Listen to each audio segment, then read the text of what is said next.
O Senhor esteja conosco. Ele está no meio de nós. Proclamação do Evangelho de Jesus Cristo segundo Marcos. Glória a vós, Senhor. Capítulo 4, versículos 14 a 29. Naquele tempo, o rei Herodes ouviu falar de Jesus, cujo nome se tinha tornado muito conhecido. Alguns diziam: João Batista ressuscitou dos mortos. Por isso, os poderes agem nesse homem. Outros diziam: é Elias. Outros ainda diziam: é um profeta como um dos profetas. Ouvindo isto, Herodes disse: ele é João Batista. Eu mandei cortar a cabeça dele, mas ele ressuscitou.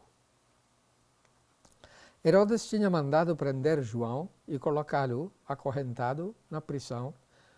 Fez isso por causa de Herodíades, mulher do seu irmão Filipe, com quem se tinha casado. João dizia a Herodes: não te é permitido ficar com a mulher do teu irmão. Por isso, Herodíades o odiava e queria matá-lo, mas não podia. Com efeito, Herodes tinha medo de João, pois sabia que ele era justo e santo e por isso o protegia. Gostava de ouvi-lo, embora ficasse embaraçado quando o escutava. Finalmente chegou o dia oportuno, era o aniversário de Herodes, e ele fez uma grande festa para os grandes da corte, os oficiais e os cidadãos importantes da Galileia. A filha de Herodíades entrou e dançou, agradando Herodes e seus convidados. Então o rei disse à moça: pede-me o que quiseres e eu o darei. E lhe jurou dizendo: eu te darei qualquer coisa que me pedires, ainda que seja a metade do meu reino. Ela saiu, perguntou à mãe: o que vou pedir? A mãe respondeu: a cabeça do João Batista.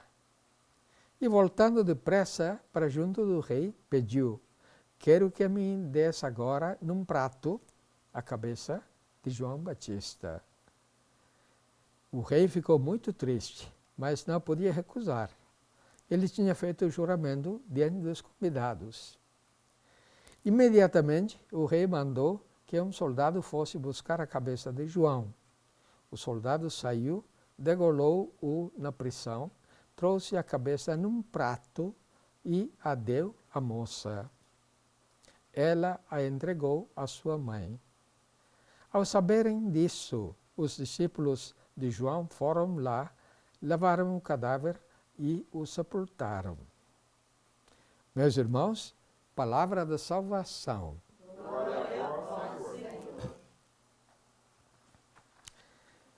Meus queridos, a linguagem da Bíblia, como também a linguagem que nós usamos na liturgia, é simbólica.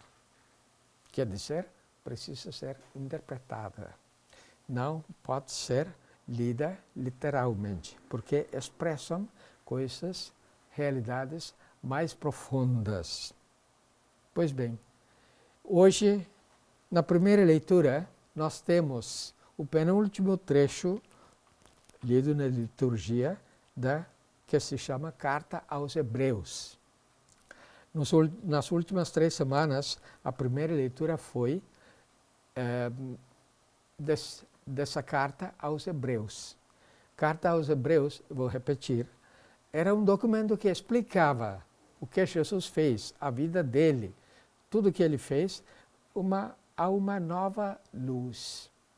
Que a vida e tudo que ele andou fazendo e falando levou-o à sua morte, porque desagradou pessoas poderosas. Então, a morte dele era visto como fruto do que ele fez. Agora, a religião, os cristãos adotaram uma estrutura religiosa logo no início.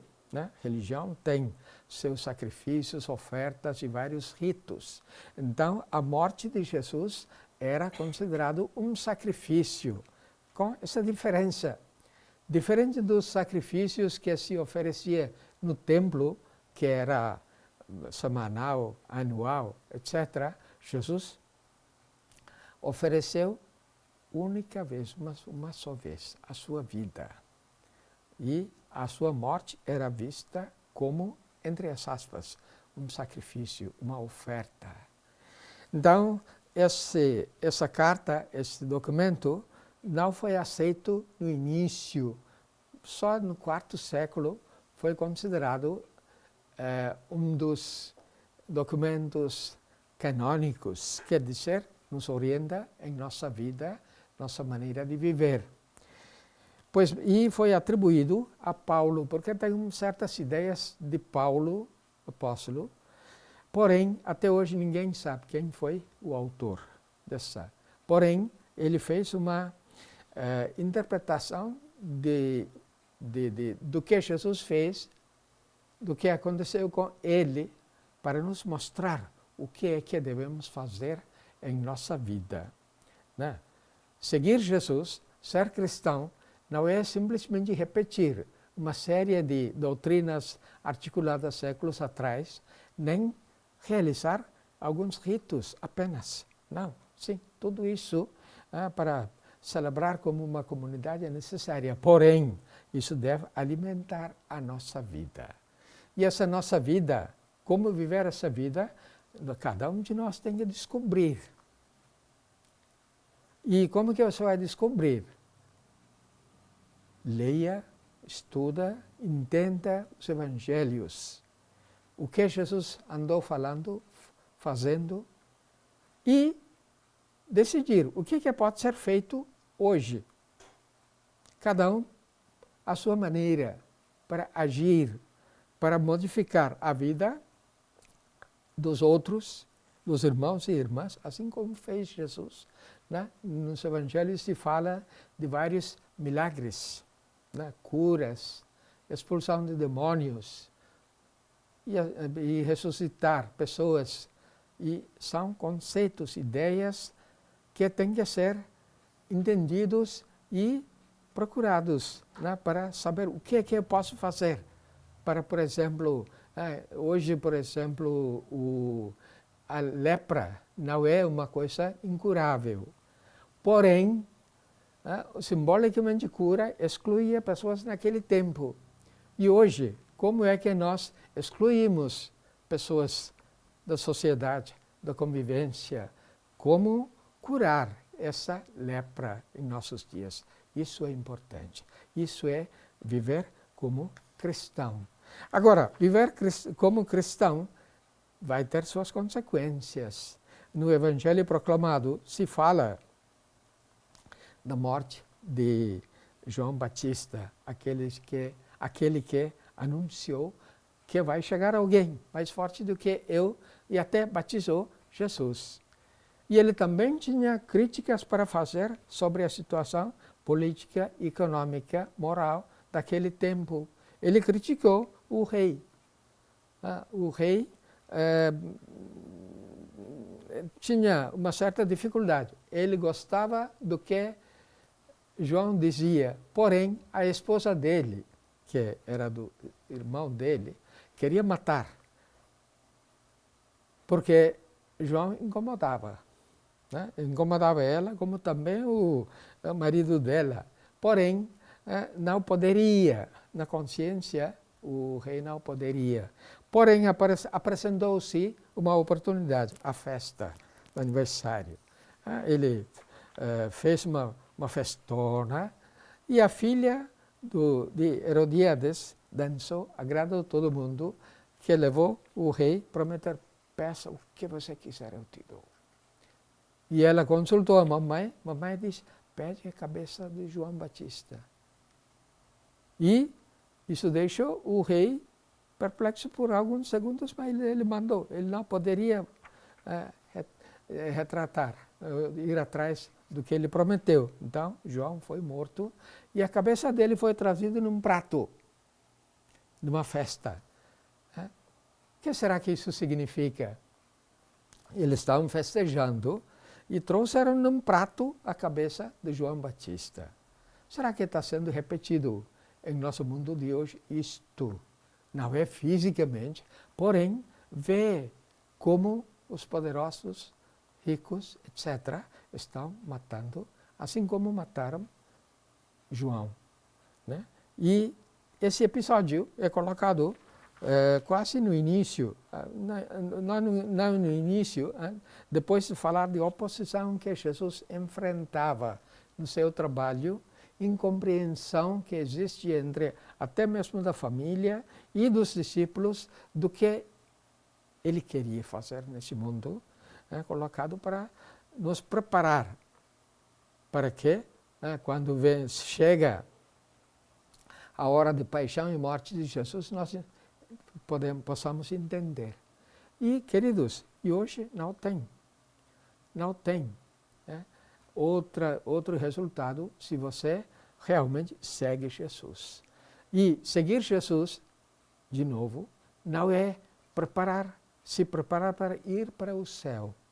Construir o céu aqui na terra, o reino de Deus. Uma expressão fortíssima nos evangelhos, reino dos céus. O que é esse reino dos céus? Naquele tempo, Jesus fez inúmeras coisas para que se torne uma realidade física, histórica.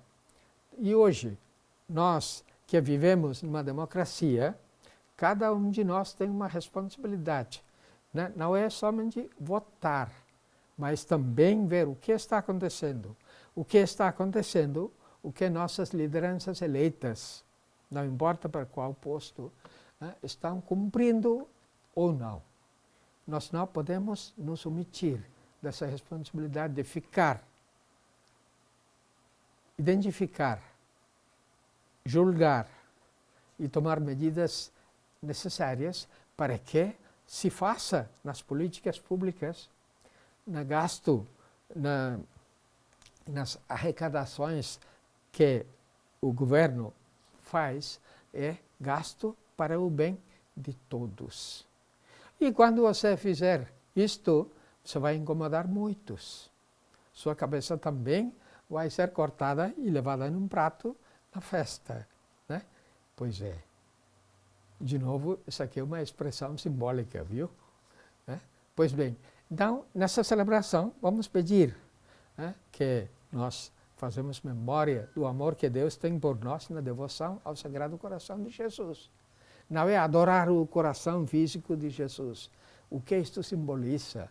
Então, para nós, hoje, o caminho de honrar o coração de Jesus é seguir o que Jesus fez. Então, na oração eucarística, nós vamos pedir essa graça para nós. Nosso caminho é seguir Jesus. A oração, para quem tem acesso, é oração eucarística para as diversas circunstâncias, número 3. Jesus é o caminho para o Pai. O que nós temos que fazer é seguir Jesus e entregar a nossa vida para que os outros tenham uma vida melhor. Louvado seja nosso Senhor Jesus Cristo.